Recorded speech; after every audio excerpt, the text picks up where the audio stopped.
Jésus-Christ, frères et sœurs, dans la foi, et le Seigneur nous a fait grâce encore une fois et nous avons la possibilité pour que nous retrouvions ensemble à l'étude de sa parole.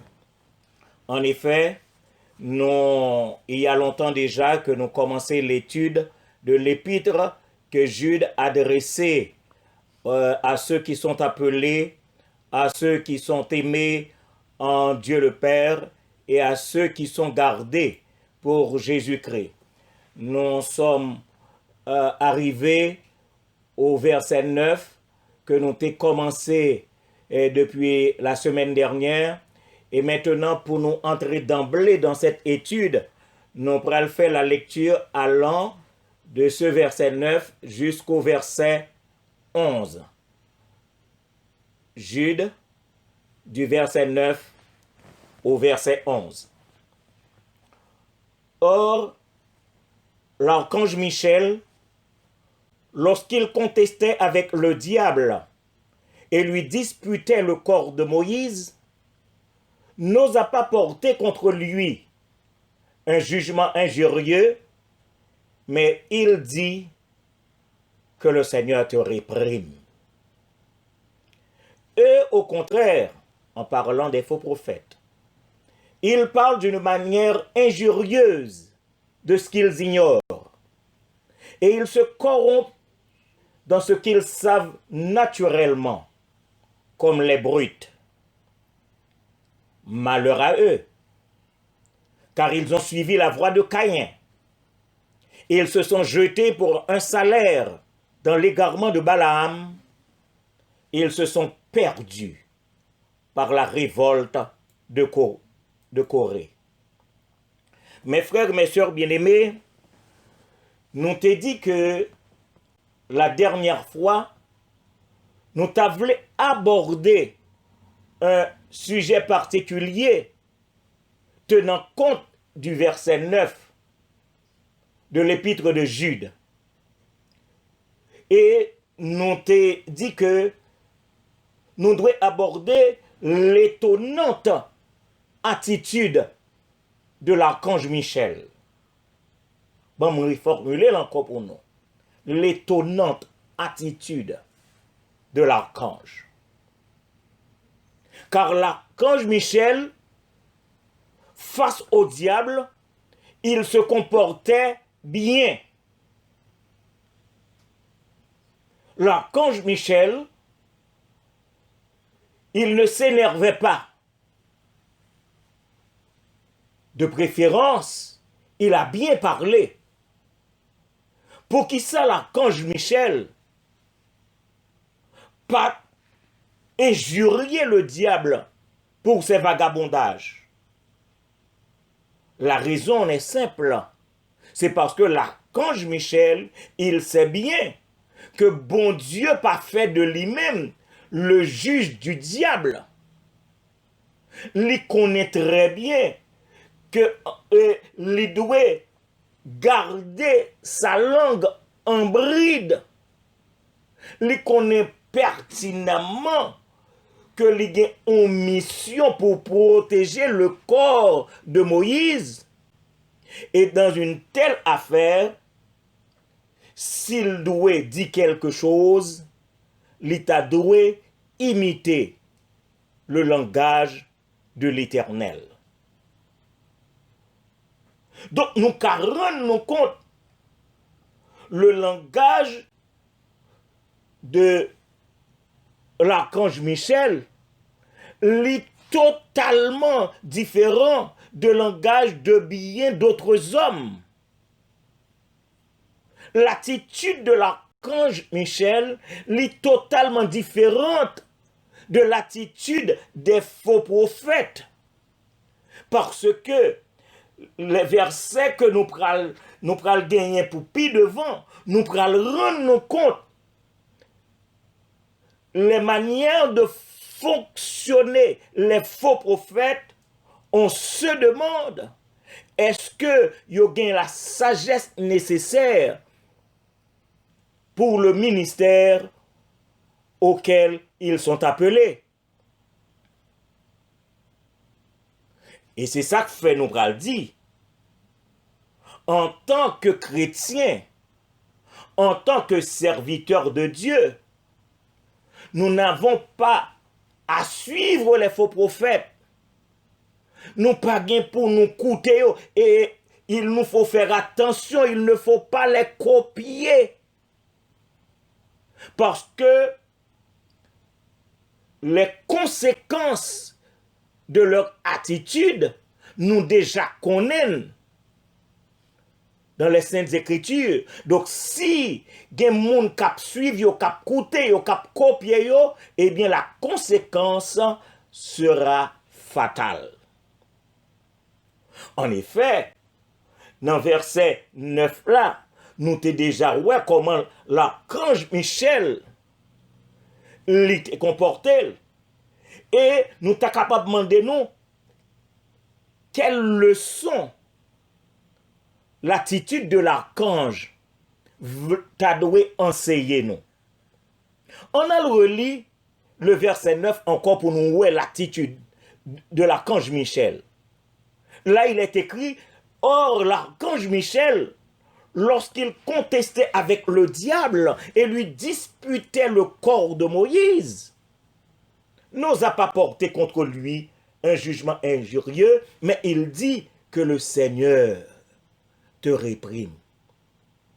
Donc, nous considérer les 3 points que nous t'ai mentionnés au commencement. Dieu ne fit pas de l'archange le juge du diable. L'archange sait qu'il doit tenir sa langue en bride. L'archange sait qu'il doit imiter le langage de l'Éternel. Et à partir de ce moment, à partir de ces 3 points mentionnés, nous joignent, mes frères et mes sœurs, la substance constante, la systématisation évidente et l'explication excellente. Et m'bral dit d'une l'autre façon l'harmonie spirituelle des Saintes Écritures. Pour qui ça me dit que toute la substance de l'évangile est constante. Parce que la Bible s'explique par la Bible. Pour qui ça me dit la systématisation est évidente, c'est parce que la Bible, c'est un système ou pas capable de retirer un texte dans le système non, pour comprendre qu'on peut expliquer. Et c'est l'une des raisons pour lesquelles moi dit que l'explication est excellente et enfin l'harmonie spirituelle est de mise. Donc, nous sommes capables d'observer que la parole de l'archange en Jude 9 lui accordée à la parole de l'Éternel en Zacharie, le chapitre 3, le verset 2. C'est ça que fait m'a parlé de systématisation des Saintes Écritures, m'a parlé de synchronisation, m'a parlé de harmonie, parce que les paroles prononcées par l'archange Michel au verset 9 de Jude, c'est la même parole prononcée en Zacharie, le chapitre 3, le verset 2. Et pour me corriger samedi en termes de systématisation, les recommandations des évangélistes Matthieu et Luc, yo en droite ligne. Bon, me répéter ça m'a dit là. Parce que ça ou joigne que les évangélistes Luc et Matthieu, yon dit, l'autre l'a dit, yo en rapport étroit, yo en ligne droite des considérations faites par l'apôtre Paul dans son épître aux Romains.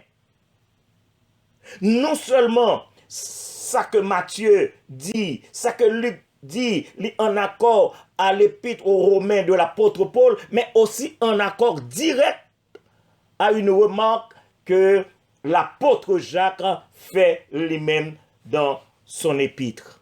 Donc nous rendons compte qu'il y a synchronisation des Saintes Écritures, parce que c'est tout un système et le système s'explique par lui-même. On a essayé de considérer à fond l'attitude étonnante de l'archange Michel. Nous t'ai dit premièrement, l'archange Michel, il sait bien que Dieu ne fit pas de lui le juge du diable. Notons que Dieu ne fit pas de l'archange le juge du diable. Et là, mes frères et mes sœurs bien-aimés, si même un archange, chef d'autres anges, parce qu'un archange est chef de plusieurs anges, si même un archange n'a pas bail tête li autorité, il ne s'accorde pas l'autorisation pour porter des jugements injurieux contre le diable, n'arrête que n'a suivre idem. À plus forte raison que yon monde qui chrétien, l'État doit garder, je dis bien, que le chrétien doit se garder du ministère de jugement et parfois même de jugement extrémiste. Le chrétien, le serviteur de Dieu doit se garder de critiques destructrices à l'égard de ses frères. Donc si même un archange ne s'octroie pas l'autorisation de porter des jugements injurieux contre le diable, alors nous comprenons quelle ligne que nous devons prendre. Car les Écritures déclarent, mes frères et mes sœurs bien-aimés, les Saintes Écritures déclarent, et là, ouvrez Bible nous avec dans Matthieu 7, le verset 1er. Matthieu chapitre 7, le verset 1er. Là, il est écrit, ne jugez point. Ne jugez point. Il prend la raison, l'évangéliste prend la raison pour que nous pas juger, l'y ajouter afin que vous ne soyez point jugés. Donc maintenant, il est aussi important de tenir compte de la recommandation de l'évangéliste Luc. Côté lui-même, lui dictait de 3 manières d'attitude qui devraient découler. En allant, Luc chapitre 6, le verset 37. Et nous prenons que l'évangéliste Luc lui-même, il pral dicter 3 manières d'attitude. Il pral montrer nous 3 façons que nous devons comporter nous et les résultats qui en découlent.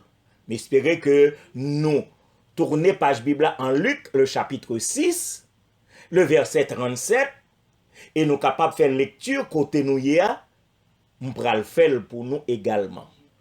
Là, il est écrit, ne jugez point, et vous ne serez point jugés. Ne condamnez point, et vous ne serez point condamnés.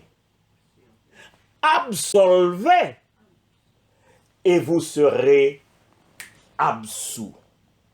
Je reprends pour nous 3 manières de se comporter. Ne jugez point, et quel sera le résultat? Alors vous ne serez point jugés.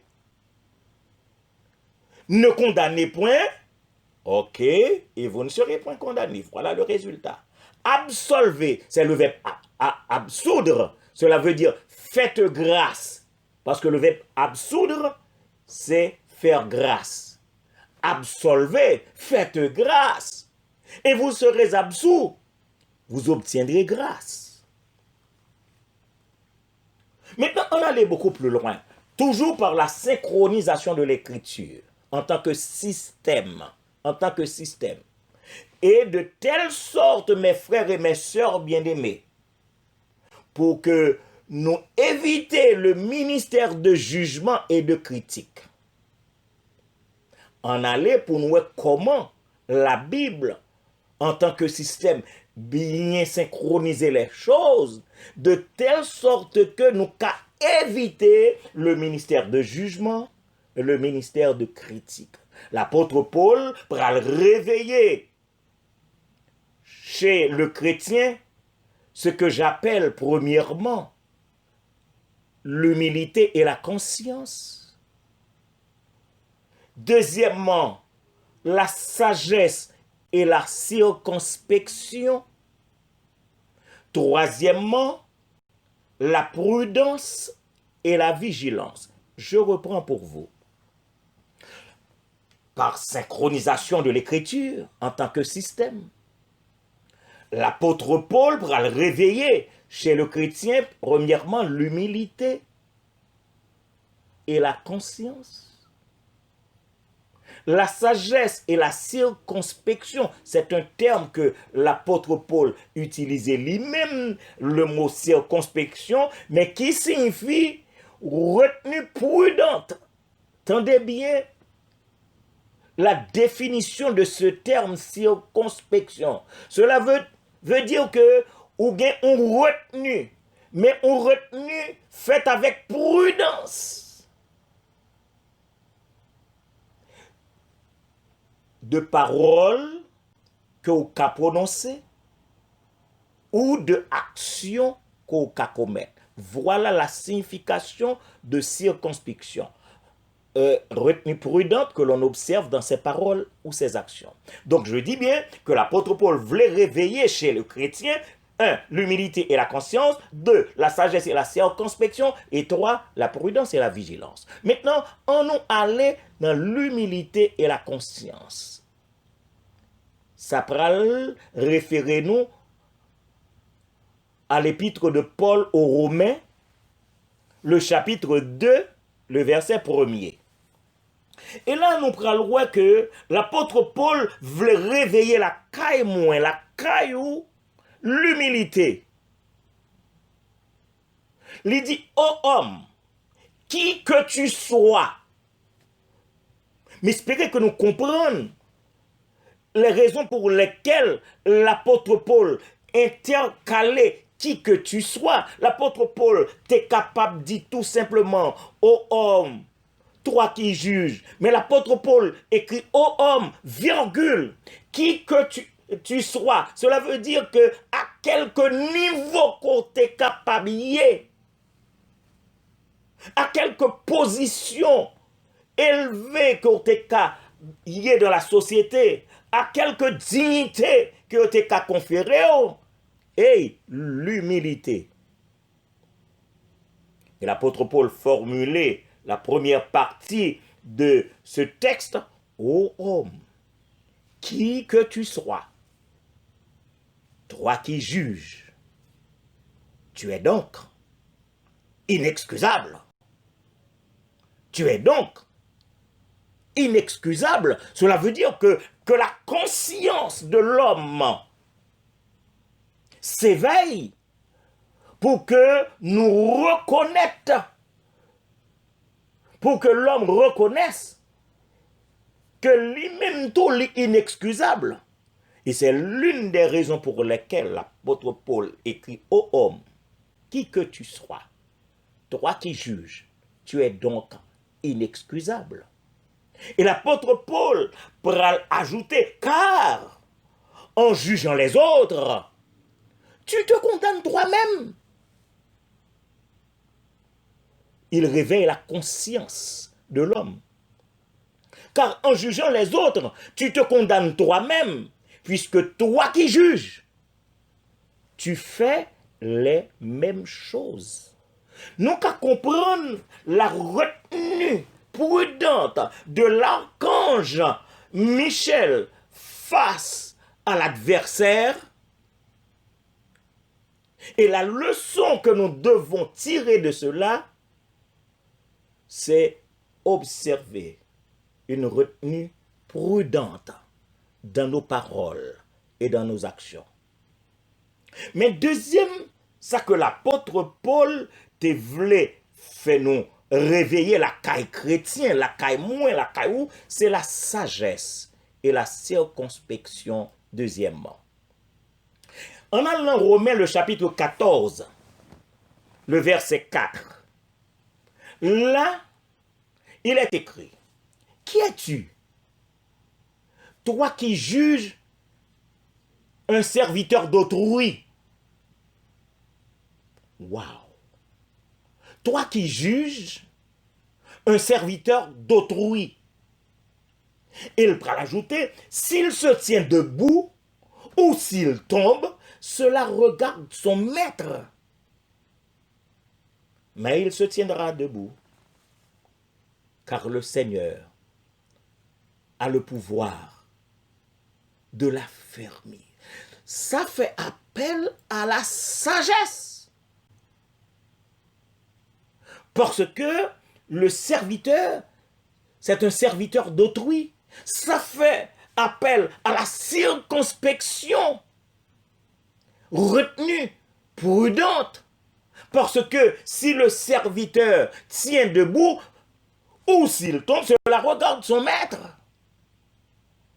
Il a ajouté que il se tiendra debout, car le Seigneur a le pouvoir de l'affermir. Nous croyons que l'apôtre Paul, pour réveiller le frère dormé, pour réveiller ou même tout qui a coûté, il pral parler nous de la prudence et la vigilance.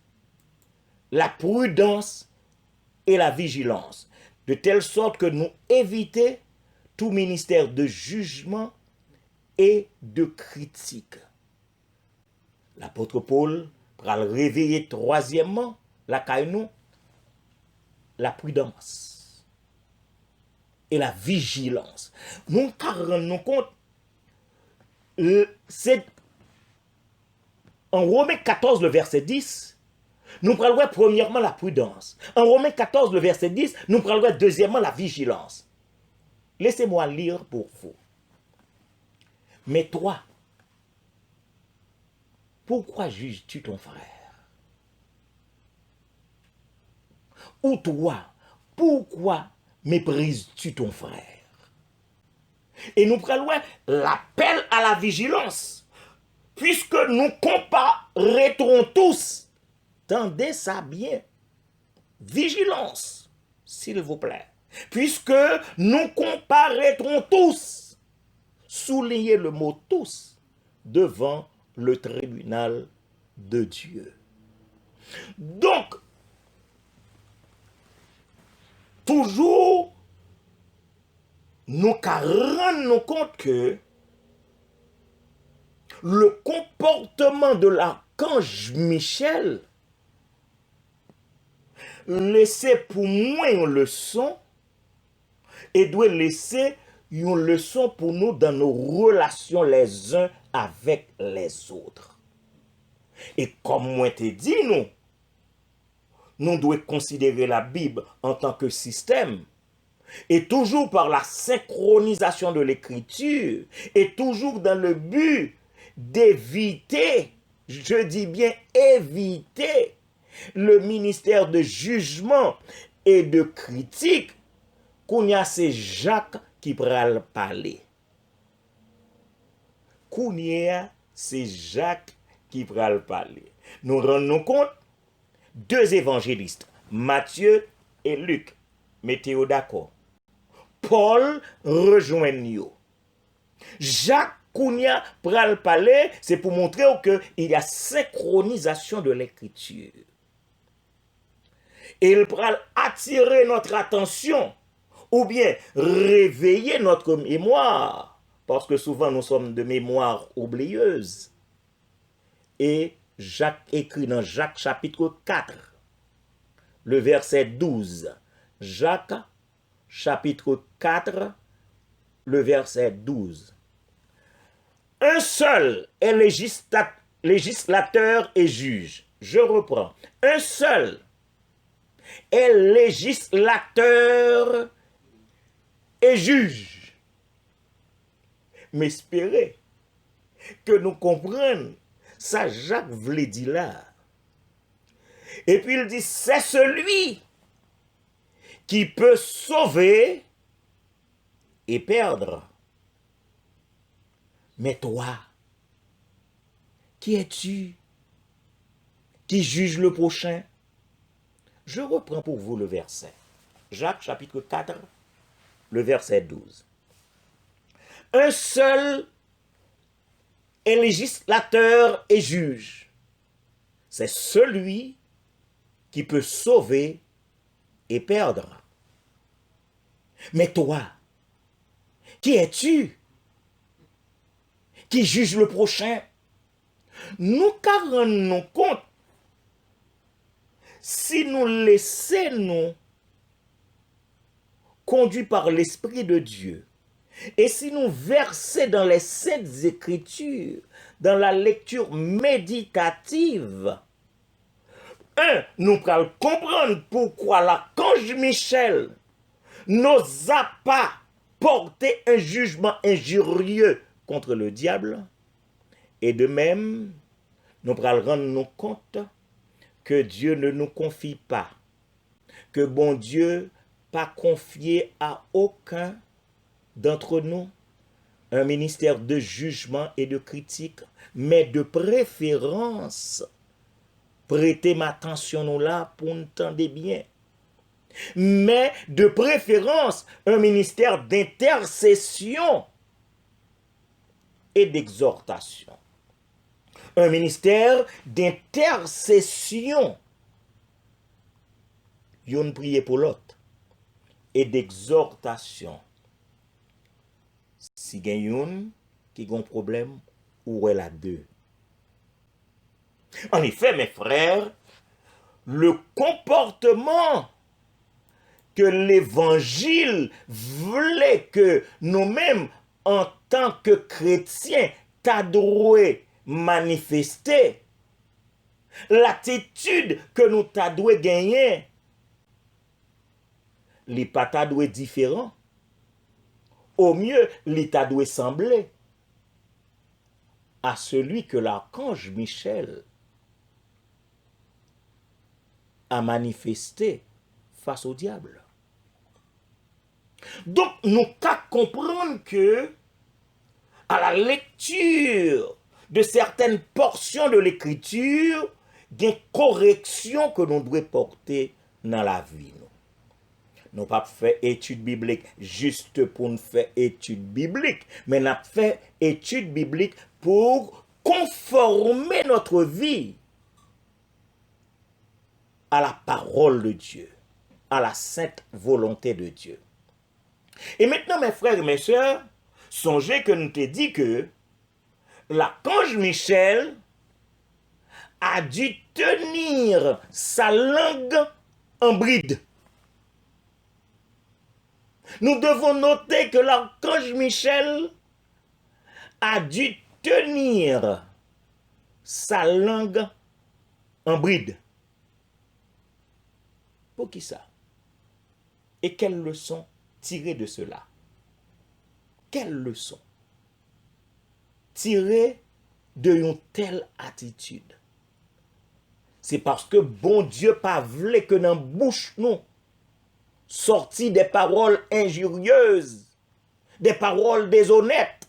M'a redit samedi là. Dieu ne veut pas que nos lèvres lâchent des paroles injurieuses ou déshonnêtes, telles la calomnie, les accusations, les attaques, le dénigrement, la dénonciation, la diffamation, parfois même la malveillance, la méchanceté, la médisance. Hey, trop souvent, le mensonge. Et je vais employer un dernier terme, c'est la traîtrise. Moun qui traite. Moun qui traite. Ça y a parlé avec eux, son l'autre y a parlé des dos. Dieu ne veut pas que nos lèvres lâchent des paroles injurieuses ou déshonnêtes. Cela veut dire, mes frères et mes sœurs bien-aimés, que les débordements de commentaires, de critiques, les débordements de allégations qui pas même permis aux anges,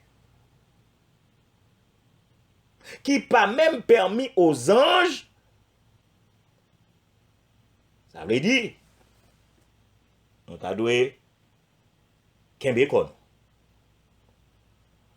Donc, il serait souhaitable, je dis bien qu'il serait souhaitable, que nous mettions en pratique les exhortations de l'apôtre Paul aux chrétiens de Colosse.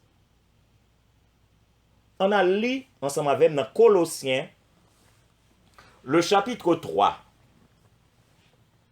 et le verset 8.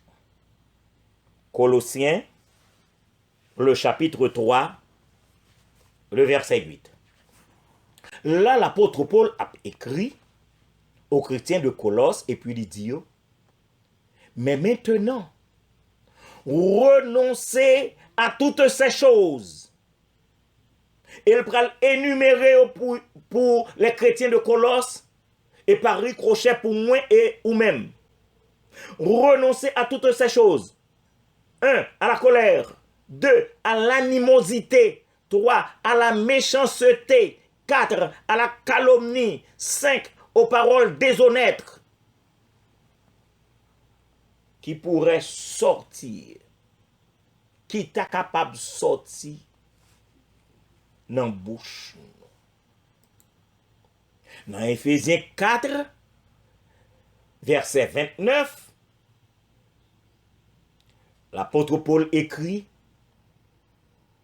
qu'il ne sorte de votre bouche, aucune parole mauvaise. M'a reprendre pour nous. Qu'il ne sorte de votre bouche aucune parole mauvaise.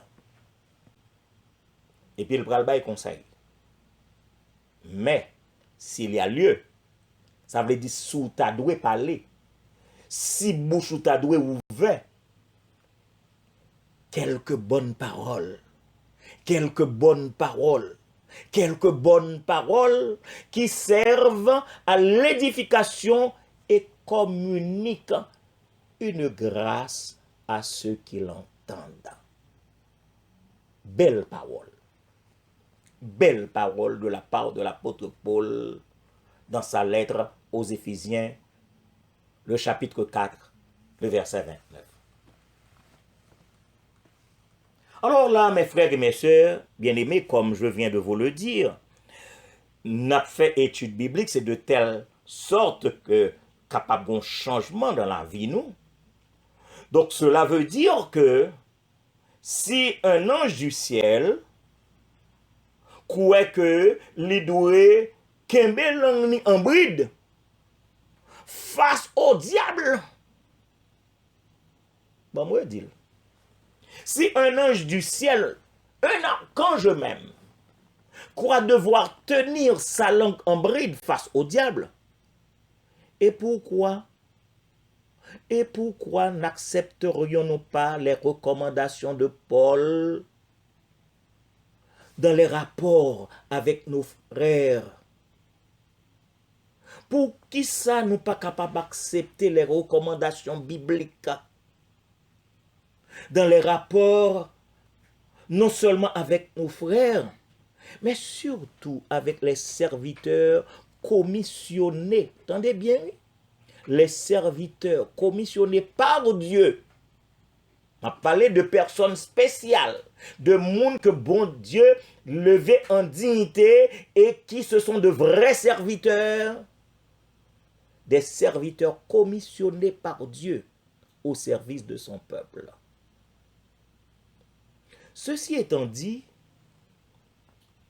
nous essayons à faire un parallèle entre le comportement que nous devons adopter en tant que serviteurs et servantes de Dieu au regard de l'attitude étonnante de l'archange Michel face au diable. Après les deux premiers points que nous avons mentionnés, notons que l'archange Michel, troisièmement, a imiter. Il a préféré imiter le langage de l'Éternel. Waouh! Bon, me redit pour nous. L'archange Michel a imité, il a préféré imiter le langage de l'Éternel.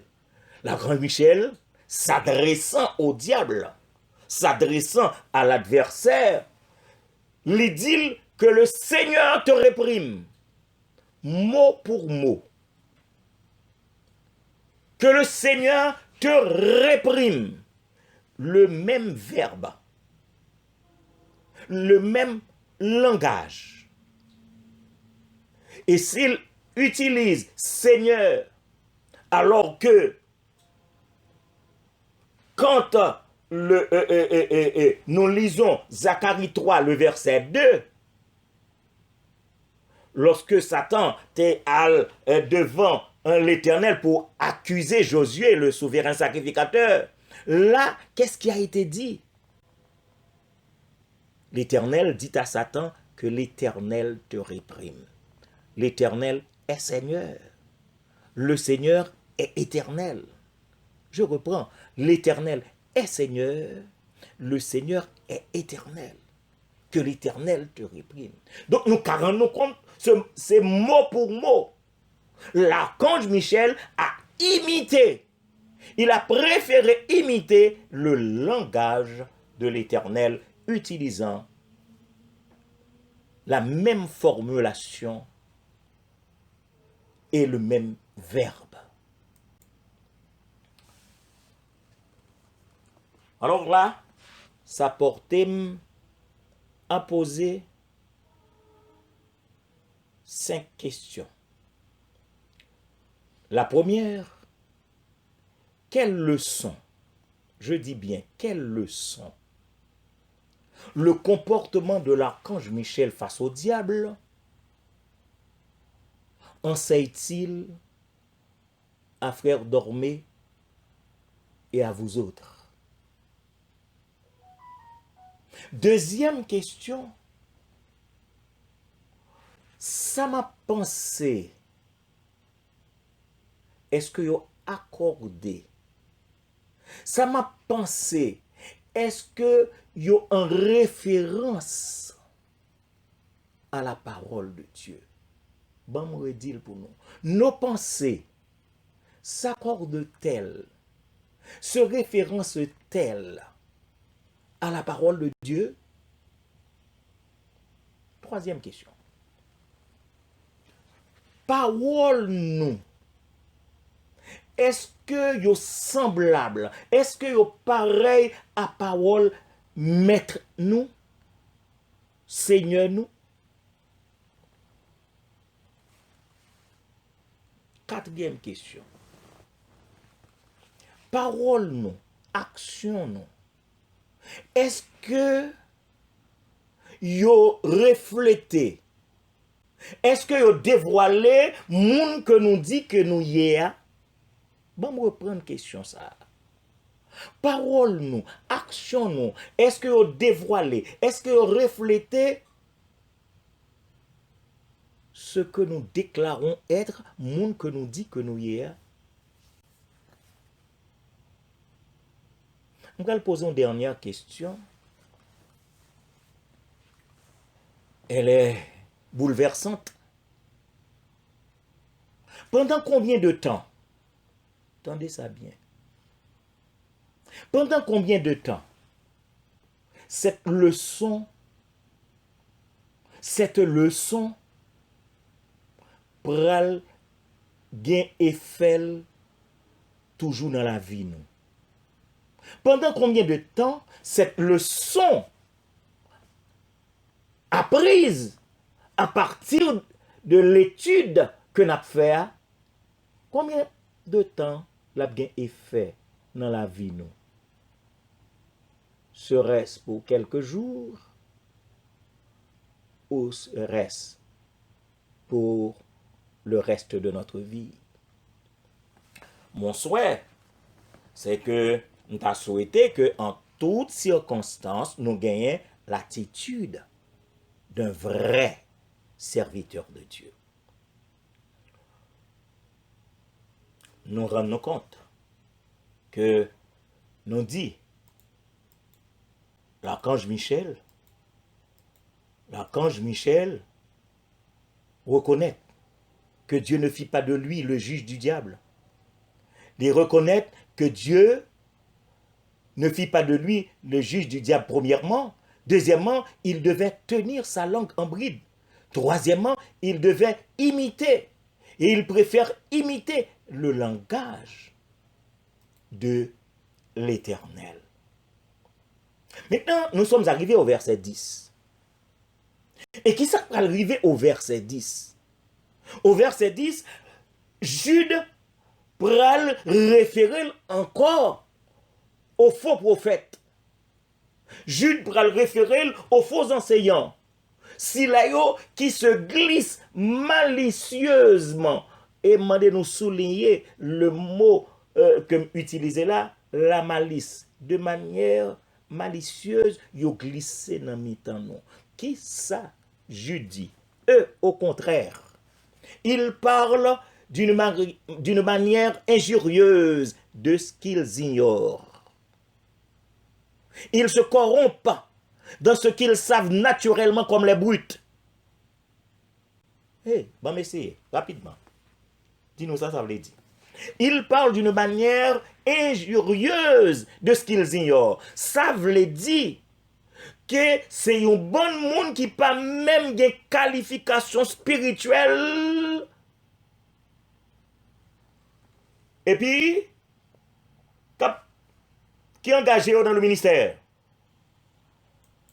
Deuxièmement, qui ne savent rien de ce qu'ils disent. Ils ne savent rien dans ça dire. Qui mésinterprètent l'écriture. Qui blasphème. Et, laissez-moi dire non, c'est pas moi qui relaie aux faux prophètes et nous rendons compte que c'est Jude qui a parlé, c'est la parole de Dieu qui les identifie. Moi, je me garde de toutes choses. C'est la parole de Dieu qui a qualifié en raison de ça. Il dit, il parle d'une manière injurieuse. Et c'est là, l'Ipral météo en parallèle, à l'opposé de l'archange Michel. Eux, ils parlent d'une manière injurieuse. Cela veut dire que ce sont des êtres qui n'ont aucune qualification spirituelle. Ce sont des êtres qui ne savent pas ce qu'ils disent, qui mésinterprètent l'écriture et qui finalement des êtres qui blasphèment. Deuxièmement, je dis, ils se corrompent dans ce qu'ils savent naturellement comme les brutes. Bon, me reprendre.